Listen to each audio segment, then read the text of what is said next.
Hey everyone, it's the Law Boss, and I know I'm back again with another video. This is weird. I've actually uploaded to a schedule, and I kept my promise too. Today we're going to be looking at why you should start adeptus custodes, because you guys seem to like me analysing the elite armies, I guess, judging by how my Imperial Knight video did. So let's just keep this intro nice and short, nice and elite like the custodes, and let's get straight into why you should start the adeptus custodes. Right, let's get into law reasons why you should start the adeptus custodes. Well, for one, if you like Space Marines because they're super soldiers, but you want something more super soldier, then you've got the custodes. There's been laws stated that because the Space Marines think custodes were made just to kill Space Marines. You are the pinnacle of the Emperor's genecraft. Like nothing, maybe except the Primarchs, are better than you. You are like just demigods. Every battle you go into is a win, and it's actually quite funny because the Imperium, whenever there's a custodes in a war zone, the wars are written in as a win in the administratum, even if the war's like a loss.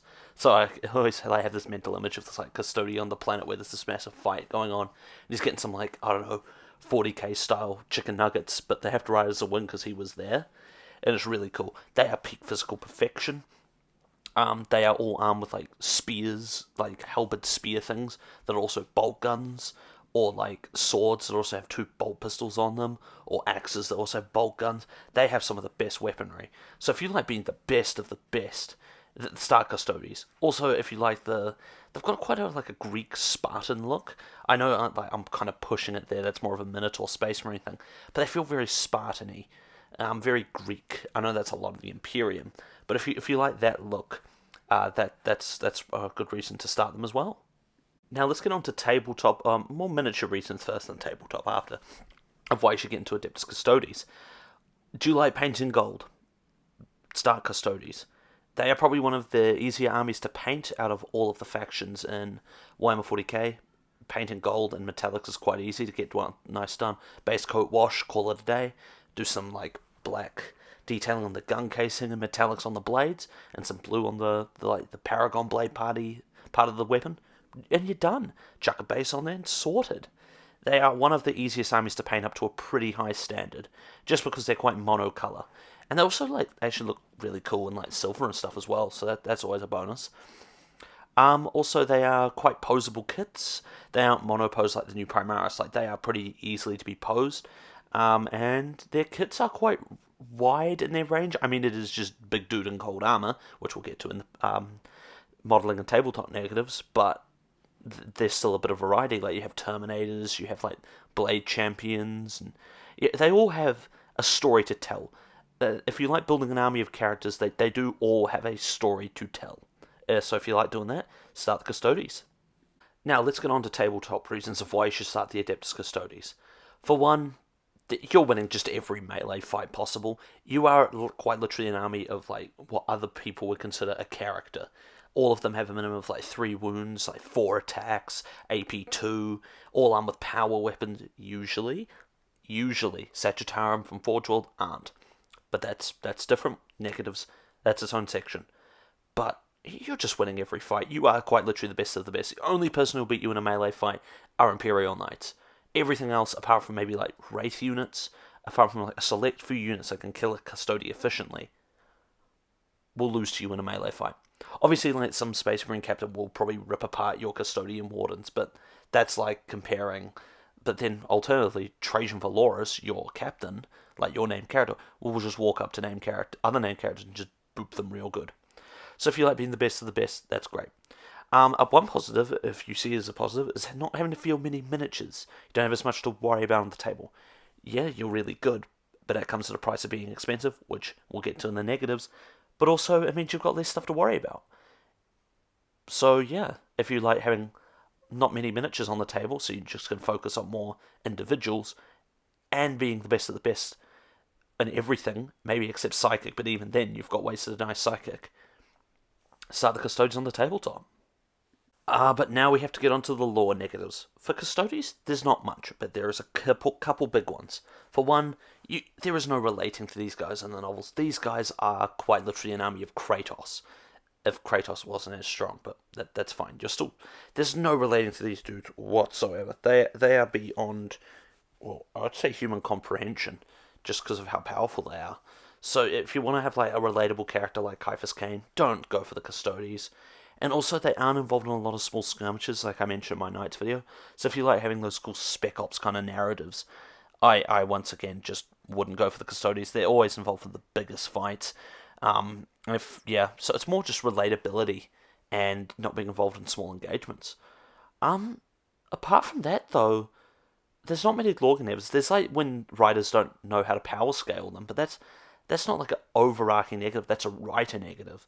So yeah, this is really a really short section for custodes, but unfortunately their tabletop and modelling negatives are a bit larger than this section.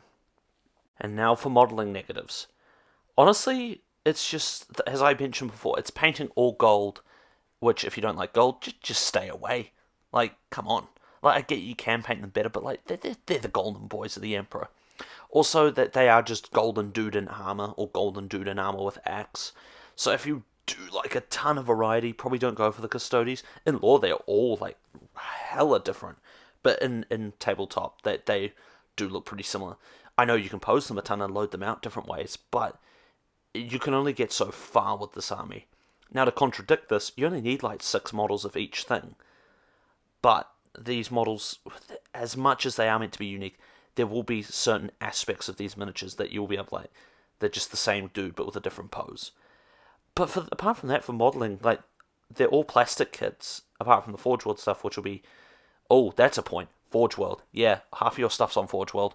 If you don't want to pay Forge World prices, don't go for this army. Like, half of your key units, like your jump troops and your like ranged attackers, all on Forge World. So if you don't want to be dealing with Forge World prices, or you don't really want to work with resin, I personally just stay away from the custodes, because you won't be able to make full armies for custodes without some Forge World units. And finally, for tabletop negatives, the biggest one is you're always going to be outnumbered, except against knights, who will outdo you still. So just ditch the objective game. A lot of ways I see custodes when it's just having such overwhelming damage output that they just crush their opponents. So you'll always be outnumbered. And honestly, as much as I said in my positive section that you're a mini character, characters still can get overwhelmed. Like, just say you throw a custodes into a Wraithguard squad, your 2 damage attacks become 1 damage because of -1, and you can start to see why things may go downhill for the custodes in this regard. Also, Forge World units are quite hard to get a hand on, which are some of your core units like Sagittarium and a lot of your vehicles, especially your special dreadnoughts like the Achilles and the Telamon. So if you are wanting to go into custodes into a more competitive level, which is these video series aren't really for, it's just why you should start, but I thought I'd just let you guys know. Also, you don't have much anti-vehicle outside of Forge World. Your guns are really good at ripping apart anything that's not a vehicle, like Strength 5, AP -1, 2 damage. That's putting Primaris down easy peasy. But you just got to think that your anti-vehicle is really your Contemptor Dreadnought that isn't Forge World, and your Land Raider. And unfortunately, that is about it for your anti-tank. But yeah, like, custodes on the tabletop, to my knowledge, are still quite good. So they don't have many tabletop negatives in this section, as I thought they would. Well, that's just going to about do it for this video, everyone, so I hope you enjoyed. I want to keep this our outro sweet and simple. I actually really supported I love the support on the previous video. It kind of blew up a little bit, for me at least. For other YouTubers, like 700 views ain't much, but for me, that really means a lot. So to everyone who is viewing it and enjoying it, thanks, that means a lot. I would like to see if we can get comments to see which army we can do next. Once again, please keep away from like going, oh, you should do Imperial Fists. I love Imperial Fists, they're awesome. But they just kind of come into the Marine video, which I kind of want to save for last, because, yeah, that's going to be a big video. So, like, if, a Chaos faction or some Xenos, let's do some Xenos, actually. If you guys could recommend me a Xenos faction down below to cover next, that'd be great. But without further ado, I will see you guys in the next video. Peace out.